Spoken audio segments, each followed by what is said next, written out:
नमस्कार, आप देख रहे हैं प्राइम न्यूज और मैं हूं आपके साथ आलोक शुक्ला। उत्तर प्रदेश प्राइम में आप सभी का स्वागत है।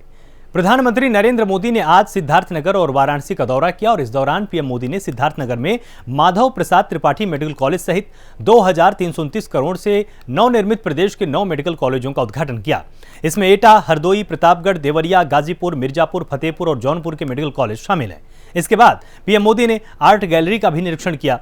वहीं पीएम मोदी ने जनसभा को संबोधित करते हुए सीएम योगी की तारीफ भी की। प्रधानमंत्री मोदी ने कहा कि पूर्वांचल के लिए नया उपहार दिया गया है। स्वास्थ्य भारत मिशन आगे बढ़ा है। पूर्वांचल के लिए यह आरोग्य का डबल डोज है। वहीं पीएम मोदी के साथ सीएम योगी भी मौजूद रहे। सीएम योगी ने कहा कि प्रधानमंत्री के नेतृत्व में देश आगे बढ़ रहा है। 5000 से अधिक डॉक्टर और पैरामेडिकल के लिए रोजगार के नए अवसर बने हैं। इसके साथ ही हर वर्ष सैकड़ों युवाओं के लिए मेडिकल की पढ़ाई का नया रास्ता खुला है। साथियों, जिस पूर्वांचल को पहले की सरकारों ने बीमारियों से जूझने के लिए छोड़ दिया था, वही अब पूर्वी भारत का मेडिकल हब बनेगा। अब देश को बीमारियों से बचाने वाले अनेक डॉक्टर, ये धरती देश को डॉक्टर देने वाली है। जिस पूर्वांचल की छवि पिछली सरकारों ने खराब कर दी थी, जिस पूर्वांचल को दिमागी बुखार से हुई दुखद मौतों की वजह से बदनाम कर दिया गया था, वही पूर्वांचल, वही उत्तर प्रदेश पूर्वी भारत को सेहत का नया उजाला देने वाला है। साथियों, यूपी के भाई बहन भूल नहीं सकते कि कैसे योगी जी ने संसद में यूपी की बदहाल मेडिकल व्यवस्था की व्यथा सुनाई थी। योगी जी तब मुख्यमंत्री नहीं थे, वे एक सांसद थे और बहुत छोटी आयु के वो सांसद बने थे। और अब आज यूपी के लोग ये भी देख रहे हैं कि जब योगी जी को जनता जनार्दन ने सेवा का मौका दिया तो कैसे उन्होंने दिमागी बुखार को बढ़ने से रोक दिया। गरीब का दर्द समझने के लिए मन में करुणा का भाव हो तो इसी तरह का काम होता है। भाइयों और बहनों, हमारे देश में आजादी के पहले और उसके बाद भी मूलभूत चिकित्सा और स्वास्थ्य सुविधाओं को कभी प्राथमिकता नहीं दी गई। अच्छा इलाज चाहिए तो बड़े शहर जाना होगा, अच्छे डॉक्टर से इलाज कराना है तो बड़े शहर जाना होगा। रात बिरात किसी की तबीयत खराब हो गई तो गाड़ी का इंतजाम करो और लेकर भागो शहर की तरफ। हमारे गांव देहात की यही सच्चाई रही है। गांवों के कस्बों में जिला मुख्यालय तक में बेहतर स्वास्थ्य सुविधाएं मुश्किल से ही मिलती थी। राजनीतिक इच्छा शक्ति और राजनीतिक प्राथमिकता, जो पहले थे उनकी प्राथमिकता अपने लिए कमाना और अपने परिवार की तिजोरी भरना था। हमारी प्राथमिकता गरीब का पैसा बचाना, गरीब के परिवार को मूलभूत सुविधाएं देना। साथियों, बीमारी अमीर गरीब कुछ नहीं देखती है, उसके लिए तो सब बराबर होते हैं। और इसलिए इन सुविधाओं का जितना लाभ गरीब को होता है, उतना ही लाभ मध्यम वर्ग के परिवारों को भी होता है। और पहली बार किसी महामारी के लिए स्वदेशी वैक्सीन एक नहीं 2-2 स्वदेशी वैक्सीन देकर के 100 करोड़ से अधिक लोगों को सफलतापूर्वक मुफ्त वैक्सीन, सबको वैक्सीन के लक्ष्य को प्राप्त करने के उपरांत इस सिद्धार्थनगर की पावन धरती पर आदरणीय प्रधानमंत्री जी का आगमन हो रहा है। मैं इस अवसर पर आदरणीय प्रधानमंत्री जी का हृदय से अभिनंदन करता हूं, स्वागत करता हूं। जब एक साथ हेल्थ इंफ्रास्ट्रक्चर पर ध्यान देने, भारत को दुनिया के सामने न केवल एक भारत और श्रेष्ठ भारत, बल्कि एक स्वस्थ भारत और समर्थ भारत के रूप में रखने का जो इस समय प्रधानमंत्री मोदी जी के नेतृत्व में वर्तमान में कार्य हो रहा है, वह अभूतपूर्व है, अभिनंदनीय है। और मैं इसके लिए प्रदेश की जनता की ओर से, जनपद सिद्धार्थनगर की इस सभी जनता जनार्दन की ओर से आदरणीय प्रधानमंत्री जी का, माननीय राज्यपाल महोदय का, केंद्रीय स्वास्थ्य परिवार कल्याण उर्वरक एवं रसायन मंत्री डॉक्टर मनसुख भाई जी का हृदय से स्वागत और अभिनंदन करता हूं। भाइयों बहनों, हम सब जानते हैं 1947 के पहले उत्तर प्रदेश के अंदर 3 या 4 मेडिकल कॉलेज थे। वहीं सिद्धार्थनगर में मेडिकल कॉलेज के उद्घाटन के बाद प्रधानमंत्री मोदी और प्रदेश के मुखिया सीएम योगी वाराणसी पहुंचे। वाराणसी पहुंचकर पीएम मोदी ने 5,189 करोड़ की 28 विकास परियोजनाओं का लोकार्पण किया। साथ ही PM Ayushman Bharat health infrastructure mission का भी शुभारंभ किया गया। इस दौरान पीएम मोदी ने कहा कि आज केंद्र और राज्य में वो सरकार है जो गरीब, दलित, शोषित, वंचित, पिछड़े, मध्यम वर्ग सभी का दर्द समझती है। वहीं सीएम योगी ने कहा कि मोदी सरकार में कई कीर्तिमान स्थापित हुए, कोरोना के समय में भी सभी तक मदद पहुंची, देश में 100 करोड़ लोगों तक मुफ्त में वैक्सीन पहुंची। आज यूपी सहित पूरे देश के हेल्थ इंफ्रास्ट्रक्चर को ताकत देने के लिए, भविष्य में महामारियों से बचाव के लिए हमारी तैयारी उच्च स्तर की हो। गांव और ब्लॉक स्तर तक हमारे हेल्थ सिस्टम में आत्मविश्वास और आत्मनिर्भरता आए, इसके लिए आज काशी से मुझे 64,000 करोड़ रुपए का Ayushman Bharat health infrastructure mission राष्ट्र को समर्पित करने का सौभाग्य मिला है। आज काशी के इंफ्रास्ट्रक्चर से जुड़े करीब 5,000 करोड़ रुपए के प्रोजेक्ट्स का भी लोकार्पण अभी किया गया है।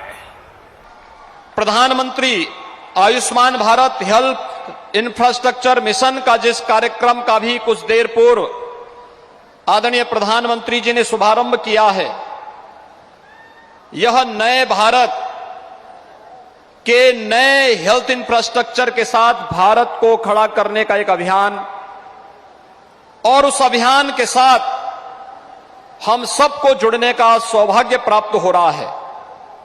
मैं आभारी हूं कि आदरणीय प्रधानमंत्री जी ने 64,000 करोड़ रुपए की इस बड़ी हेल्थ इंफ्रास्ट्रक्चर मिशन के लिए उत्तर प्रदेश की धरती को और काशी की धरती से इस परियोजना को प्रारंभ किया है। मैं इसके लिए आदरणीय प्रधानमंत्री जी का हृदय से आभार व्यक्त करता हूं। भाइयों बहनों, हम सब जानते हैं कोरोना कालखंड के दौरान प्रधानमंत्री जी के मार्गदर्शन और उनके यशस्वी नेतृत्व में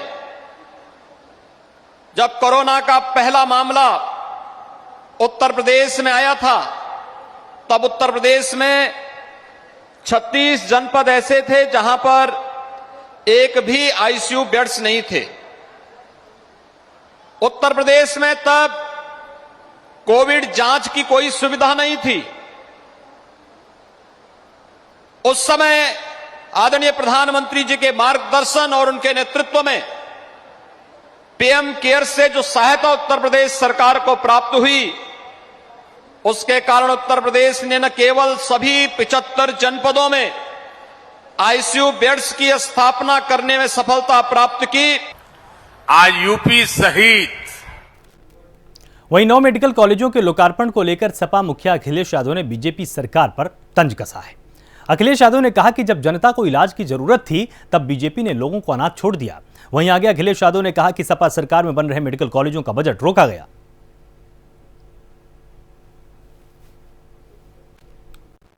कि आज मेडिकल कॉलेज उद्घाटन हो रहे हैं। जिस समय जनता को दवाई की जरूरत थी, जिस समय उत्तर प्रदेश की गरीब जनता को इलाज की जरूरत थी, जिस समय उत्तर प्रदेश की जनता को ऑक्सीजन की जरूरत थी, उस समय उत्तर प्रदेश की सरकार कहां थी? उत्तर प्रदेश के गरीबों को, उत्तर प्रदेश की जनता को भारतीय जनता पार्टी ने अनाथ छोड़ दिया। और जो पहले से चल रहे मेडिकल कॉलेज, सहारनपुर का मेडिकल कॉलेज, क्या उसको पर्याप्त बजट मिल रहा है? बदायूं मेडिकल कॉलेज, क्या उसको पर्याप्त बजट मिल रहा है? यही केजीएमयू जो प्रेस्टिजियस इंस्टीट्यूशन है, क्या उसको पर्याप्त बजट मिल रहा है? आगरा मेडिकल कॉलेज जो सबसे पुराना मेडिकल कॉलेज है, क्या उसको पर्याप्त बजट मिल रहा है? क्या कानपुर के मेडिकल कॉलेज को पर्याप्त बजट मिल रहा है? सैफई के मेडिकल कॉलेज को न दें आप, लेकिन और मेडिकल कॉलेजों का बजट क्यों रोक दिया आपने? वहीं जौनपुर का मेडिकल कॉलेज जो समाजवादी सरकार में बनना शुरू हुआ था, आखिरकार क्यों पूरा बजट नहीं मिला? समाजवादी सरकार में शाहजहांपुर का मेडिकल कॉलेज बन रहा था, उसको बजट क्यों नहीं मिला? फिरोजाबाद का मेडिकल कॉलेज समाजवादी सरकार में बन रहा था, उसको बजट पूरा क्यों नहीं मिला? झांसी में अलग से 500 बेड हॉस्पिटल बनकर के तैयार हुआ है, झांसी मेडिकल कॉलेज को बजट क्यों नहीं मिल रहा? बांदा के मेडिकल कॉलेज जिसको बनाने का काम किया, उसको क्यों नहीं मिल रहा पूरा? आजमगढ़ में जो और फैसिलिटीज प्रोवाइड होनी थी, और मुझे याद है जिस समय कोविड आया और जिस समय ऑक्सीजन की जरूरत पड़ी, क्या उत्तर प्रदेश की सरकार ने, क्या भारत के देश की सरकार ने आजमगढ़ के मेडिकल कॉलेज को ऑक्सीजन प्लांट दिया था? क्या उसको अगर कहीं ऑक्सीजन प्लांट मिला था तो हमारी खुद की निधि से हमें खुद वहां पर ऑक्सीजन प्लांट देना पड़ा। तो जो मेडिकल कॉलेजेस हैं पहले से जो चल रहे हैं, पहले से जो बनकर के तैयार हुए हैं, क्या उसका बजट कहां है? कांग्रेस महासचिव प्रियंका गांधी ने उत्तर प्रदेश विधानसभा चुनाव के मद्देनजर अपने 7 वादे सार्वजनिक करने के कुछ दिन बाद ऐलान किया कि राज्य में पार्टी की सरकार बनने पर लोगों का किसी भी बीमारी का 10 लाख रुपए तक का इलाज मुफ्त किया जाएगा। प्रियंका ने एक ट्वीट में कहा, सस्ते और अच्छे इलाज के लिए घोषणा पत्र समिति की सहमति से यूपी कांग्रेस ने निर्णय लिया है कि सरकार बनने पर किसी भी बीमारी का 10 लाख तक का इलाज मुफ्त देंगे। वहीं कोविड-19 महामारी के दौरान इस वक्त राज्य में जगह जगह से आ रही बुखार फैलने की खबरों को लेकर सरकारी व्यवस्थाओं पर निशाना साधते हुए प्रियंका गांधी ने लिखा कि कोरोना काल में और अभी प्रदेश में फैले बुखार में सरकारी उपेक्षा के चलते यूपी की स्वास्थ्य व्यवस्था की जर्जर हालत सबने देखी है।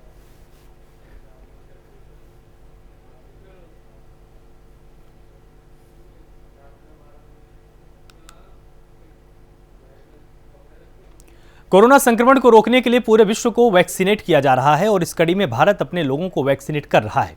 देश में अब तक 100 करोड़ से ज्यादा लोगों को वैक्सीन की डोज लगाई गई है। वहीं यूपी ने आज 3 करोड़ लोगों को दूसरी डोज लगाकर देश में सबसे ज्यादा वैक्सीनेशन का रिकॉर्ड बनाया। यूपी में 3 करोड़ लोगों को दोनों डोज लगाई गई। वहीं से लेकर सीएम योगी ने पीएम मोदी का शुक्रिया भी अदा किया है। सीएम योगी ने ट्वीट कर लिखा कि प्रधानमंत्री जी के मार्गदर्शन में उत्तर प्रदेश देश का पहला राज्य है जिसने अपने 3 करोड़ से ज्यादा लोगों को कोविड टीके की दोनों डोज का सुरक्षा कवच प्रदान किया है। यह उपलब्धि जागरूक नागरिकों और प्रतिबद्ध स्वास्थ्य कर्मियों को समर्पित है।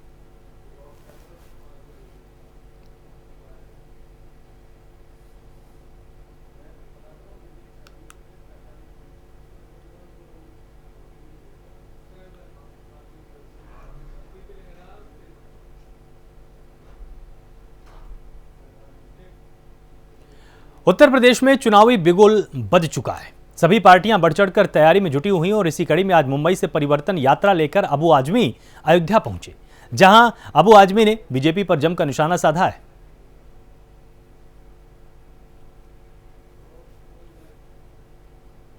भ्रष्टाचारी होते हैं वो ये बात कर रहे हैं। इन्होंने देश को बर्बाद कर दिया। समाजवादी पार्टी पे आज तक कोई ऐसा आरोप नहीं लगा है।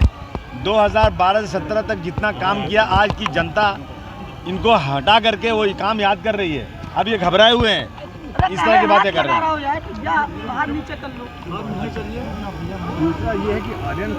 क्या लगता है आपको? देखिए, ऐसा है ना कि जो एनसीपी कर रही है ना, वो ज़्यादातर जो लोग हैं इसको पब्लिसिटी ज़्यादा कर रहे हैं। ऐसे मुंबई में ही कम से कम ऐसे ज़बरदस्त लोग हैं जो नशे का काम करते हैं, लेकिन वो स्लम में है, झोपड़पट्टी में है, गरीब हैं, उनको पकड़ने से न्यूज़ बनती नहीं। न्यूज़ बनती है शाहरुख खान के बेटे को पकड़ें, कोई ऐसे सेलिब्रिटी को पकड़ें, तो ये इसमें इश्तिहार ज़्यादा हो रहा है, काम कम हो रहा है।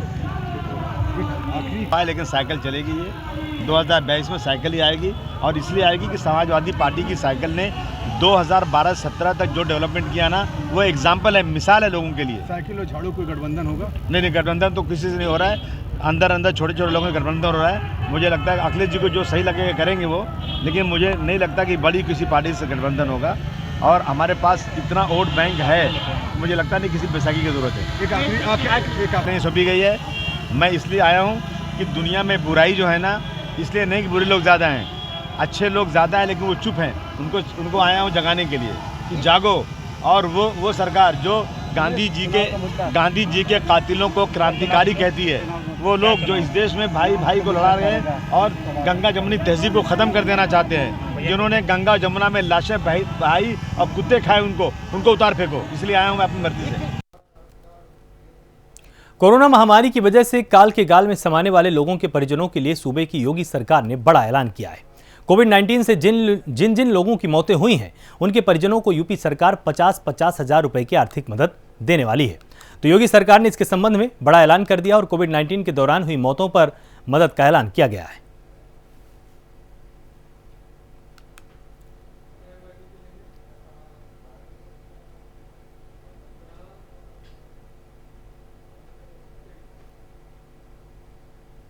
गाजियाबाद में भूमाफियाओं के खिलाफ लोनी विधायक ने फिर मोर्चा खोला है। रामेश्वर पार्क सी ब्लॉक में कब्जाई गई बस टर्मिनल की करोड़ों की भूमि को तत्काल खाली करवाने के लिए विधायक नंद किशोर गुर्जर ने जीडीए वीसी को पत्र लिखा है।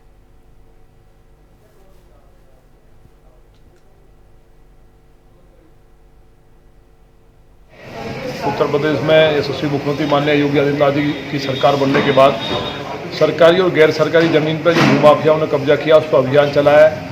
उसमें करोड़ों रुपए की ज़मीन खाली हुई है। लेकिन अभी मुझे जानकारी हुई पिछले दिनों कि जो खन्ना नगर है, वहाँ पे भूमाफियाओं ने, बांग्लादेशियों ने वह कब्जा कर लिया है। और उस पूरी ज़मीन पे जो बस अड्डे के लिए ज़मीन छोड़ी गई थी सरकार के द्वारा, कब्जा करने के बाद गलत गतिविधियाँ की जा रही हैं। तो मेरा ये अभी मैं जीडीए वीसी को माननीय मुख्यमंत्री जी को कॉपी की है और डीएम को भी लिखा है कि इनके खिलाफ कार्रवाई हो। ध्वस्तीकरण की कार्रवाई के संबंध में जो हमारे पूर्व में विधायक रहे भारतीय जनता पार्टी से, उन्होंने भी इस संबंध में लिखा था और अब मैंने आज फिर लिखा है। सुल्तानपुर पहुंचे दिल्ली के मुख्यमंत्री अरविंद केजरीवाल को अमेठी में 2014 के लोकसभा चुनाव के दौरान दर्ज दोनों मुकदमों में जमानत मिल गई है। हालांकि एक मुकदमे में केजरीवाल की तरफ से डिस्चार्ज एप्लीकेशन लगाई गई थी, जिसे कोर्ट ने खारिज कर दिया। इन दोनों मामलों में अब 3 नवंबर की तारीख सुनवाई के लिए तय की गई है। मुकदमा अरविंद केजरीवाल जी के ऊपर गौरीगंज में पंजीकृत हुआ था 2014 में, और दोनों मुकदमे में माननीय उच्चतम न्यायालय द्वारा अरविंद केजरीवाल जी ने एक रिट फाइल की थे। उसमें व्यक्तिगत रूप से इनको यहाँ उपस्थित होने की छूट मिल गई थी। लेकिन एक जिम्मेदार नागरिक होने के नाते, एक प्रदेश का मुख्यमंत्री होने के नाते मुकदमे की प्रोसीडिंग को चाहते थे कि जल्दी समाप्त हो और न्यायालय में हम अपना सहयोग दें। इसलिए स्वेच्छा से वो आज न्यायालय में उपस्थित आए। उन्होंने जमानत प्रार्थना पत्र का आवेदन किया, जमानत स्वीकृत हुई और मुकदमे में चार्ज भी फ्रेम हुआ। एक में दूसरे मुकदमे में हमने डिस्चार्ज एप्लीकेशन दिया है, जिस पर सुनवाई की है। वहीं गायक सोनू निगम गोंडा पहुंचे हैं, जहां बीजेपी सांसद ब्रजभूषण शरण सिंह से मुलाकात की है। गाने की शूटिंग के सिलसिले में बीजेपी सांसद से मुलाकात की गई है और भोजपुरी फिल्म की शूटिंग के सिलसिले में अभिनेता पवन सिंह ने भी मुलाकात की थी। ब्रजभूषण शरण सिंह के पैतृक निवास पर शिष्टाचार भेंट हुई है।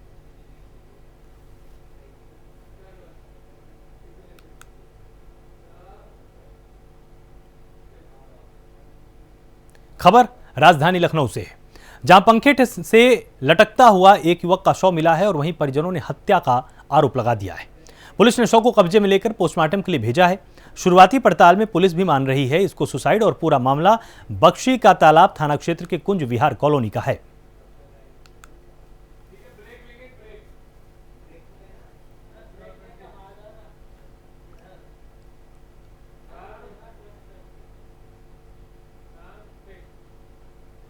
वक्त यहां पर एक छोटे से ब्रेक का है, जल्द हाजिर होते हैं।